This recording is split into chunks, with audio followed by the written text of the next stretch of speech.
तो दोस्तों, क्योंकि रिश्तों के भी रूप बदलते हैं कि आज के एपिसोड की शुरुआत ऑफिस से होती है, जहां हेमंत, ऋतिक और बाकी सभी लोग मिलकर कंपनी के पुराने रिकॉर्ड्स और अकाउंट्स की एक एक फाइल खंगाल रहे होते हैं। सबकी सिर्फ एक ही कोशिश होती है कि किसी तरह ऐसा सबूत मिल जाए जिससे साबित किया जा सके कि वृंदा बेगुनाह है। इसी बीच हेमंत ऋतिक से पूछता है कि जिस फाइल की उसको जरूरत थी क्या वो मिल गई। फिर वो कहता है कि सारे अकाउंट्स को अच्छी तरह टैली करो। उसे पूरा यकीन है कि कहीं ना कोई लूप होल जरूर मिलेगा। इसके बाद हेमंत कंपनी के सीए से पूछता है कि जिस दूसरी फाइल को ढूंढने के लिए उसने कहा था उसका कुछ पता चला या नहीं। तो सीए जवाब देता है कि वो लगातार चेक कर रहा है। तब हेमंत बोलता है कि जल्दी से जल्दी सारी फाइल्स ढूंढनी होगी, आखिर वो इस कंपनी का सीए है, इसीलिए कंपनी के हर अकाउंट और हर डॉक्यूमेंट की जानकारी उसको होनी चाहिए। वो याद दिलाता है कि वृंदा इस समय लॉकअप में है और उसे वहां से बाहर निकालने के लिए हर छोटी बड़ी फाइल की जरूरत पड़ेगी। इसके बाद हेमंत सीए को कहता है कि बाहर वाले गोडाउन में भी काफी फाइल्स रखी हुई हैं, इसलिए वो जाकर वहां भी अच्छी तरह सर्च करे। इतना सुनते ही सीए तुरंत वहां से निकल जाता है चेक करने के लिए। दूसरी तरफ देव ये सब देखकर मनी मन घबरा रहा होता है। वो सोचता है कि अगर अकाउंट्स का सारा घपला सामने आ गया तो उसकी सारी सच्चाई भी सामने आ जाएगी, क्योंकि कंपनी में जो कुछ भी गड़बड़ हुई है उसके पीछे वही तो है। इधर हेमंत ऋतिक से कहता है कि अब उन्हें किसी बहुत अच्छे और एक्सपीरियंस्ड सीए की जरूरत है। इस पर ऋतिक बोलता है कि वो काफी देर से यही कोशिश कर रहा है, लेकिन मनी लॉन्ड्रिंग का मामला होने की वजह से कोई भी बड़ा सीए इस केस में हाथ डालने को तैयार नहीं है। जो लोग मिल भी रहे हैं उनमें इतना एक्सपीरियंस नहीं है कि वे इस मुश्किल केस को संभाल सकें। उन्हें ऐसा सीए चाहिए जो अकाउंट्स की बारीकी को समझे और इस पूरी प्रॉब्लम का हल निकाल सके। तभी हेमंत को अचानक किसी का ख्याल आता है। वो कहता है कि वो एक ऐसे सीए को जानता है जिसमें ये सारी क्वालिटीज हैं, बस जरूरत इस बात की है कि वो उनकी हेल्प करने के लिए तैयार हो जाए। उधर दूसरी तरफ नोएना के ऑफिस में मिताली आराम से जंक फूड खा रही होती है। वो नोएना को भी खाने के लिए कहती है, लेकिन नोएना साफ मना कर देती है। वो कहती है कि उससे इतना जंक फूड नहीं खाया जाएगा। फिर मिताली बातों बातों में वृंदा का जिक्र छेड़ देती है। वो पूछती है कि क्या नोएना ने सुना वृंदा इस समय जेल में है। तो नोएना कहती है कि उसने ये खबर तो सुनी है, लेकिन उसे अब भी यकीन नहीं हो रहा कि वृंदा ऐसा कुछ कर सकती है, आखिर वो उसे इतने सालों से जानती है। तभी मिताली अचानक से मुस्कुराते हुए कहती है कि अगर सच पूछा जाए तो ये सब वृंदा ने नहीं बल्कि उसी ने किया है। ये सुनते ही नोएना एकदम से चौंक जाती है। वो तुरंत पूछती है कि क्या सच में उसी ने ये सब किया है? क्या वृंदा पर लगा मनी लॉन्ड्रिंग का केस उसी की साजिश है? लेकिन अगले ही पल मिताली जोर से हंस पड़ती है और कहती है कि वो तो सिर्फ मजाक कर रही थी। इसके बाद वो बड़ी चालाकी से नोएना के दिमाग में शक का बीज बोने की कोशिश करती है। वो कहती है कि सिर्फ किसी का चेहरा देखकर उसके बारे में फैसला नहीं करना चाहिए। जो इंसान जैसा दिखाई देता है जरूरी नहीं कि वो अंदर से भी वैसा ही हो। मिताली कहती है कि बाहर से वृंदा जितनी सीधी सादी और मासूम दिखती है, अंदर की कहानी शायद उससे बिल्कुल अलग हो। फिर वो अपनी बात करते हुए कहती है कि लोग उसे टेढ़ा समझते हैं और वो सच में वैसी ही है, लेकिन वृंदा वैसी नहीं है जैसी दुनिया उसको समझती है। इतना बोलकर मिताली वहां से चली जाती है। मिताली के जाने के बाद नोएना अकेले सोचने लगती है। वो कहती है कि वो ऐसे लोगों के साथ काम नहीं कर सकती। फिर उसे कार्तिक का ख्याल आता है और वो सोचती है कि आखिर वो कब फैसला करेगा। उसे लगता है कि अब उसे खुद ही कार्तिक को फोन करके साफ साफ बता देना चाहिए कि वो वीरानी परिवार के साथ काम नहीं करने वाली। इतना सोचकर जैसे ही वो कार्तिक को फोन लगाने लगती है, तभी उसके कैबिन का दरवाजा कोई खटखटाता है। दरवाजा खुलते ही सामने हेमंत खड़ा होता है। उसको देखकर नोएना हैरान हो जाती है और पूछती है कि वो यहाँ क्या कर रहा है। तो हेमंत कहता है कि वो उससे एक जरूरी काम के लिए मिलने आया है। नोएना पूछती है आखिर उसे उससे क्या काम हो सकता है। तब हेमंत कहता है कि उसे उसकी हेल्प चाहिए, अपने लिए नहीं बल्कि वृंदा के लिए। यह सुनकर नोएना हैरान हो जाती है। तब हेमंत उसको समझाता है कि वो अच्छी तरह जानता है कि अकाउंट्स के मामले में उससे बेहतर शायद ही कोई हो। वो सालों से इस प्रोफेशन में है और अच्छी तरह जानता है कि नोएना कितनी कैपेबल और एक्सपर्ट सीए है। हो सकता है कि प्रोफेशनल तौर पर उन्होंने अभी साथ काम करना शुरू किया हो, लेकिन वो उसे कई सालों से जानता है, इसलिए वो चाहता है कि इस मुश्किल वक्त में वो उनकी हेल्प करे ताकि वृंदा को इस केस से बाहर निकाला जा सके। लेकिन नोएना तुरंत इनकार कर देती है। वो कहती है कि हेमंत उसकी हेल्प लेने इसलिए नहीं आया क्योंकि उसे उस पर भरोसा है, बल्कि इसलिए आया है क्योंकि वो मजबूर है। कोई दूसरा सीए ये केस लेने को तैयार नहीं हुआ, इसलिए अब उसके पास कोई और ऑप्शन नहीं बचा। इसके बाद नोएना साफ कहती है कि उसका जवाब ना है। वो उनकी कोई हेल्प नहीं करेगी क्योंकि उसे तो यही लगता है कि ये पूरा स्कैम वीरानी परिवार ने ही किया है। हेमंत पहले से ही इस जवाब के लिए तैयार था। वो कहता है कि उसे पता था कि नोएना यही कहेगी, लेकिन शायद उसने उससे जरूरत से ज्यादा उम्मीद कर ली थी। उसे लगा था कि एक अकेली औरत होने के नाते वो वृंदा की तकलीफ जरूर समझ पाएगी।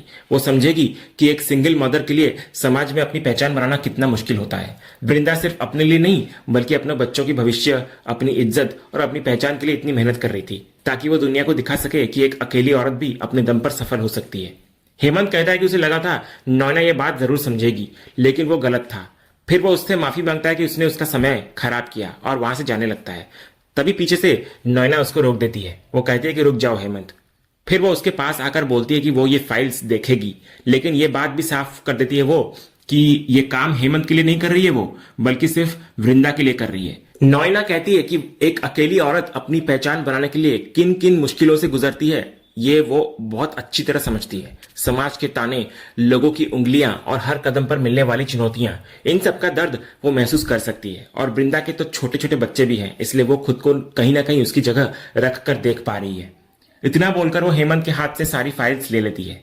फिर वो कहती है कि अगर सच तक पहुंचना है तो उसे सिर्फ ये फाइल्स नहीं बल्कि पिछले कई सालों की फाइनेंशियल रिपोर्ट्स, अकाउंट्स और बाकी सभी रिकॉर्ड्स भी चाहिए होंगे।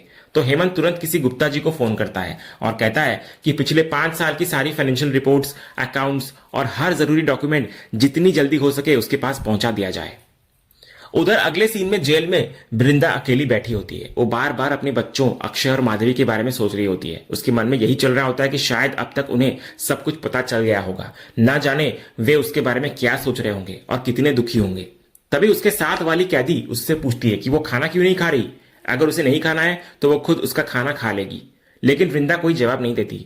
वो अपने ही ख्यालों में खोई होती है। तभी वो महिला उसका खाना उठाकर खुद खाने लग जाती है।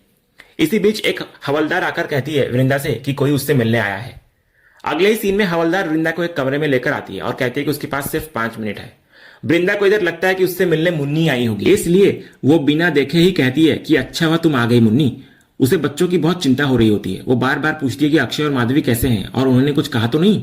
लेकिन तभी सामने खड़ी शख्सियत मुड़ती है और वो मुन्नी नहीं बल्कि मिताली होती है। मिताली को देखकर वृंदा एकदम हैरान नजर आती है और उसके मुंह से बस इतना ही निकलता है, तुम। तो मिताली मुस्कुराते हुए कहती है कि अक्षय और माधवी ने क्या कहा ये तो उसे नहीं पता, लेकिन अगर वृंदा चाहती तो शायद उसे पहले उसके घर जाकर बच्चों का हाल पूछ कर आना चाहिए था। इसके बाद वृंदा दोबारा हैरानी से मिताली को पूछती है कि आखिर वो उससे मिलने यहाँ क्यों आई है।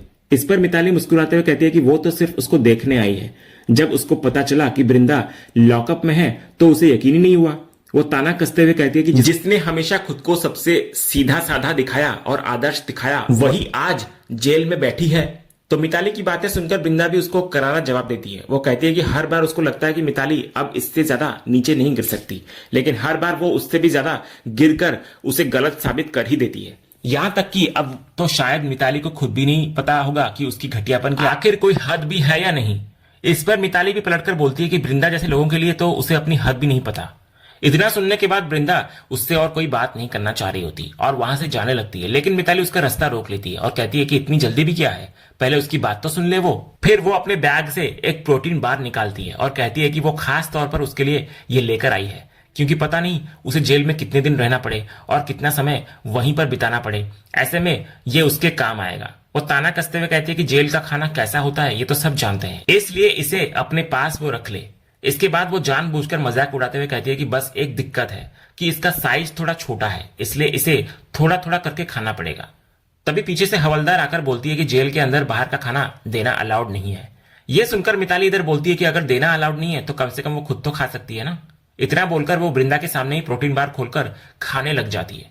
इसके बाद मिताली बोलती है कि सच कहे तो उसे वृंदा बिल्कुल पसंद नहीं है। उसे इस बात से भी कोई फर्क नहीं पड़ता कि उसके साथ क्या होता है क्या नहीं, लेकिन एक बात का उसे सच में दुख है और वो है वृंदा के बच्चे। मिताली कहती है कि बचपन से ही उन बच्चों ने सिर्फ तकलीफें देखी है। पहले उनके पिता उन्हें छोड़कर चले गए और अब उनकी माँ जेल में है। ऐसे हालात उनके ऊपर कितना बड़ा मेंटल ट्रॉमा छोड़ेंगे शायद वृंदा को इसका अंदाजा भी नहीं है। मिताली की बातें सुनकर वृंदा भावुक जरूर होती है लेकिन टूटती नहीं। वो कहती है कि मिताली ने एक बात बिल्कुल सही कही है कि उसके बच्चों ने बचपन से बहुत कुछ सहा है, लेकिन जो बच्चे छोटी उम्र में मुश्किलों का सामना करना सीख जाते हैं उनके लिए आगे की जिंदगी आसान हो जाती है। उसने अपने बच्चों को कमजोर नहीं बनाया है, उन्होंने पहले भी हर मुश्किल का सामना किया है और इस बार भी मजबूती से लड़ेंगे। तो वृंदा का आत्मविश्वास देखकर मिताली फिर ताना कसती है, कहती है कि क्या शानदार प्रवचन दिया है। इसी बीच हवलदार आकर बोलती है कि मिलने का समय खत्म हो गया है। ये सुनते ही मिताली वहां से चली जाती है और इधर वृंदा को भी हवलदार ले जाती है। उधर दूसरी तरफ अगला सीन अंगद का दिखाया जाता है। अंगद अपने कमरे में बैठकर गाने की प्रैक्टिस कर रहा होता है। तभी अचानक गिटार के तार से उसकी उंगली कट जाती है और उसमें से खून निकलने लगता है। इतने में उसे ऐसा महसूस होता है जैसे वृंदा उसके सामने आकर बैठ गई हो। वो प्यार से उसकी उंगली पकड़कर बोलती है कि उसे काफी चोट लग गई है। आखिर वो अपने आप को इस तरह चोट क्यों पहुंचाता है। उसे चोट लगती है लेकिन दर्द उसको होता है। तो अंगद भावुक होकर बोलता है कि वो जानबूझकर ऐसा करता है ताकि उसे पता चल सके कि उसकी वृंदा आज भी उससे कितना प्यार करती है। इस पर वृंदा मुस्कुराकर कहती है कि उसका प्यार साबित करने के लिए उसे खुद को चोट पहुंचाने की कोई जरूरत नहीं है, वो जिंदगी की आखिरी सांस तक उससे प्यार करती रहेगी। इतना बोलकर वृंदा अपना सिर अंगद के कंधे पर रख देती है और उसकी घायल उंगली पर फूंक मारने लगती है।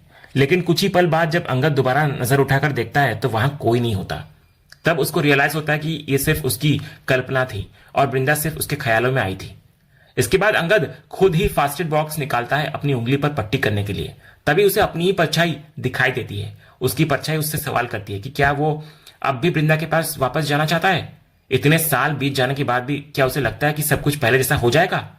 फिर उसकी परछाई उसे उसकी सबसे बड़ी गलती याद दिलाती है। वो कहती है कि अगर वो वापस भी गया तो आखिर क्या कहेगा, सिर्फ एक सॉरी बोल देने से क्या सब कुछ ठीक हो जाएगा।